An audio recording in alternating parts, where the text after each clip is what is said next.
Bonjour à tous et bienvenue dans Point Trash, votre émission qui ose aborder les points qui fâchent le monde de la nuit et sa nouvelle génération. Pouvons-nous faire confiance à nos enfants quand ils sortent le soir?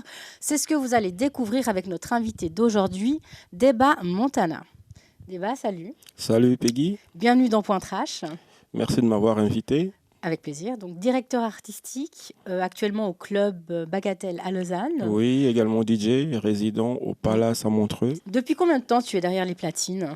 Alors, ça va faire environ 35 ans que je suis 35 ans. Oui. Ça ne nous rajeunit pas tout ça. J'ai les cheveux blancs et la barbe blanche. Avant, c'était blond. Avant, c'était noir avec des tresses. Ok. J'ai loupé un épisode alors. Donc, du coup, toi, ça fait plus de 35 ans. Ouais. Est-ce que tu as vu un changement au niveau de l'amusement des jeunes? Oui, mais le changement est relatif. C'est-à-dire qu'avant, on sortait pour danser, pour faire connaissance. Il n'y avait pas les réseaux sociaux.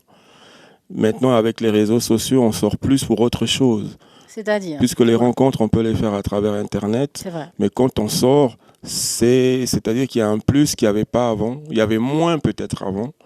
Je pense que tu vas en parler après.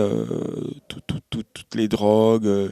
On peut en parler et maintenant, tout. donc drogue. Ouais. Je sais que ça circule beaucoup plus facilement qu'à l'époque, ou peut-être c'est plus visible aujourd'hui.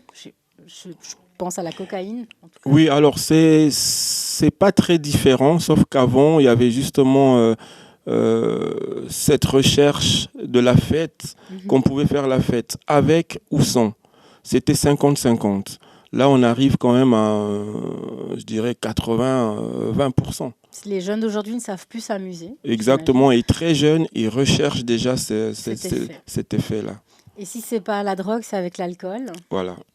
Donc, l'un dans l'autre, qu'est-ce que tu dirais à ces jeunes, justement? Il faut arrêter parce que ça ne sert à rien, on se fait mal, la santé, parce qu'on le paye plus tard. Je vois même dans mes collègues DJ qui ont commencé en même temps que moi, qui aujourd'hui sont des épaves, pour la plupart, justement parce qu'ils ont mal géré ce côté festif et puis ces produits négatifs pour la santé. Il y a aussi un coût pour le porte-monnaie. C'est clair, c'est clair. Mais si on revient à toi, à ta carrière aussi, on fait appel à toi aujourd'hui pour redresser les boîtes qui sont un petit peu épuisées, j'ai envie de dire. C'est ton petit côté artistique. C'est quoi ton concept pour relever une boîte? Alors, ça joue à rien. Il faut déjà être sincère. Moi, j'appelle ça les PP. La passion et la patience. D'accord. C'est-à-dire que c'est clair qu'on va chez le médecin quand on est malade. Mais il faudrait aussi aller chez le médecin quand on n'est pas malade, pour faire des contrôles, savoir ce qui se passe. Et c'est ce qui se passe dans la plupart des clubs ou des restaurants ou des bars. Ils se reposent sur leurs acquis. Ça peut être des discothèques ou clubs réputés, mais c'est comme une entreprise. Alors ils se disent, on a réussi, on n'a plus besoin de faire grand-chose. Et puis, il arrive à un moment donné, comme j'ai toujours dit, la durée d'un club, c'est entre 3 et 4 ans. Après 3-4 ans, quand on n'a rien fait, qu'on n'a pas innové, qu'on ne s'est pas renouvelé, on perd le tout. Et en tant que patron, on se repose sur sa vieille clientèle, sur ses vieux acquis, sa manière de faire. Et le temps passe. Et il faut toujours être à l'actualité, toujours suivre et ne pas se dire j'ai réussi, je suis arrivé, j'ai plus rien à prouver. On va regarder une vidéo de ce que tu as fait et on en parle juste après. Ok. What the hell's the matter with you? Deba Montana. The Groove Master.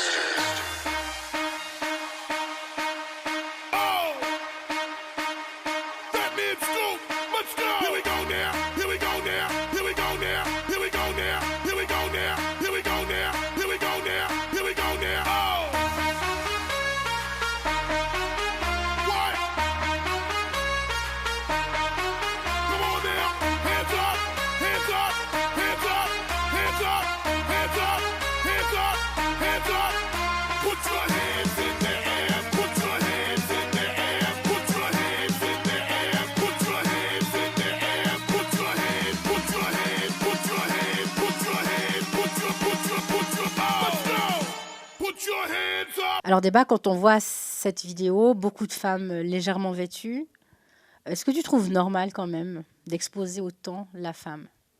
Alors, c'est une mauvaise et bonne question en même temps. Pourquoi elle est bonne? Parce que la femme avec tout ce qui se passe aujourd'hui, veut se mettre en valeur avec le mouvement féministe et tout. Ils se disent, on est fiers d'exhiber notre corps. Ce n'est pas les hommes qui demandent. C'est elles-mêmes qui demandent, qui veulent, avec tous les réseaux sociaux, Instagram, Twitter, c'est elles-mêmes qui font les photos et qui mettent sur Instagram, et elles sont pour la plupart dénudées. Et le pire, c'est que quand on va voir qui c'est qui aime ces photos, la majorité sont quand même des femmes. Parce qu'elles se plaisent entre elles. C'est comme si elles ont fait une force entre elles pour se dire, voilà, on veut s'affirmer, pourquoi on doit cacher notre beauté. Et puis, comme c'était à l'époque, maintenant, elles sont libres, elles font ce qu'elles veulent. Ça pourrait mettre mal à l'aise aussi certaines personnes. Très peu de personnes. Et comme nous, moi, par exemple, ça fait 35 ans que je suis là-dedans. Au début, nos spectacles qu'on proposait aux discothèques, c'était 50-50, mais c'était surtout les Chippendales, les go-go dancers, pas go-go danseuses. Oui, c'est vrai. Et donc, avec l'évolution, on s'est rendu compte que quand on propose des striptease, mais de garçons, il n'y a personne, ou il n'y a que des gens qui ont dépassé 45 ans. Or, le pouvoir d'achat, on sait que dans un club, va de 20 à 35 ans. Bon, nous, quand on fait les Chippendales, c'est que la clientèle 45 ans et plus vient, ça ne nous rapporte rien, puisqu'elle vient que ce soir-là. Ok, je comprends. Tandis que quand on fait des filles, de plus en plus, on voit que c'est apprécié par la gente féminine qui revient en masse. Et forcément, les garçons reviennent aussi parce qu'il y a des filles. C'est juste. Mais les garçons qui viennent, ils n'ont pas un petit peu d'espoir de partir avec justement ces filles-là? Non, ça c'était à l'époque quand il y avait le mouvement avec ces cabarets qui n'existent même plus. Oui, c'est vrai. Ils ont disparu, les cabarets. Voilà. Et on se retrouve aujourd'hui, les filles en fait apprécient parce qu'il y a aussi une évolution dans ces danseuses où avant c'était des danseuses dans la vulgarité. Tandis que maintenant, elles sont dénudées, mais elles jouent avec du feu, elles jouent avec des accessoires, des beaux costumes qui font qu'il n'y a plus le côté fesses, mais il y a plutôt le côté chaud. Festif. Et donc, les autres femmes apprécient parce que ce n'est pas une concurrence, c'est un spectacle comme au Lido qu'elles viennent voir. Et c'est vrai que ça me fait penser à un établissement que je tairai le nom, où il y avait ce jeu de lumière avec des femmes nues et c'était juste magnifique. Voilà. Donc, c'est un peu le même genre. Exactement. Mais c'est vrai que ça peut choquer, on peut comprendre. Et en fait, tout a évolué. Les hommes n'ont plus le même regard sur la femme qu'ils avaient avant en disant c'est des traînées. Tandis que non, là maintenant, ils viennent, ils regardent, ils sont contents, mais tout le monde est content. Donc c'est un peu paradoxal, mais c'est l'évolution. En tout cas, le concept est magnifique. Le résultat est très beau. Alors, quand tu es en soirée et que ça part en cacahuète, je veux dire à cause de l'alcool, la drogue et tout est abordable, est-ce qu'il y a déjà eu des viols dans tes soirées? Non, parce que contrairement à ce qui se passe avant, vu qu'il y a aussi plus de filles à poil et plus de débauche entre guillemets dans les clubs, il y a aussi une sécurité. Okay.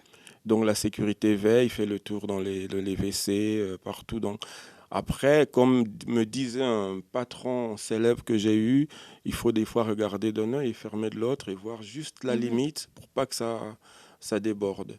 Et là, les clubs, en général, tout le monde arrive à bien gérer. Va assez facilement, le GHB dans les verres. Parce qu'on a dans ces clubs aujourd'hui, on a de plus en plus de lesbiennes, de bisexuels, hommes et femmes. Et c'est vraiment Sodome et Gomorrhe, on n'est plus à l'église. Mais est-ce que c'est pas une mode simplement? Je ne pense pas que c'est une mode parce qu'on va aller de plus en plus dans ça. Aujourd'hui, comme j'ai dit, il y a les réseaux sociaux. Pourquoi on va aller en club si on peut trouver les femmes sur les réseaux sociaux, les mecs sur les réseaux sociaux? Donc il faut donc que les clubs soient différents et un pas d'avance sur les réseaux sociaux, sinon tout le monde reste chez soi. Comment ça, différent? Tu prônes pour faire des orgies ou des choses comme ça en club? Non, il y a déjà. Pardon. Il y a déjà des orgies. Pour être trash et direct, aujourd'hui, on compte en Suisse des clubs échangistes qu'il n'y avait pas avant. Là, on parlait juste de boîtes, mais des clubs échangistes, oui, c'est sûr. Alors, en Italie, on y est déjà. D'accord. Vous allez à Milan ou en France, le club, c'est un club normal. Et puis, vous allez au sous-sol, c'est des orgies. Et ça ne s'appelle pas club échangiste. Très bien, donc ça, ce sera un de tes prochains concepts, c'est ça? Ça ne sera pas le mien quand même. J'irai pas jusque-là parce que voilà, je suis de l'ancienne et de la nouvelle génération. Je prône quand même pas la débauche à ce point-là, mais je sais que c'est à ça que la plupart des clubs, je dirais même à Lausanne, on est déjà à des soirées comme ça, dans des clubs réputés. Donc, il y a le slogan qui marche à toutes les périodes, sortez couverts. Voilà. Et en plus, je ne citerai pas le nom parce que je vais pas. Voilà. Mais il y a le meilleur chiffre d'affaires aujourd'hui dans certains clubs de Lausanne, c'est quand ils font ces soirées-là. Donc il y a la demande. C'est ça, mais ça ne m'étonne pas. Alors, si tu avais une anecdote à raconter, ou qu'est-ce qui t'a le plus choqué en boîte, que tu aies vu de tes propres yeux?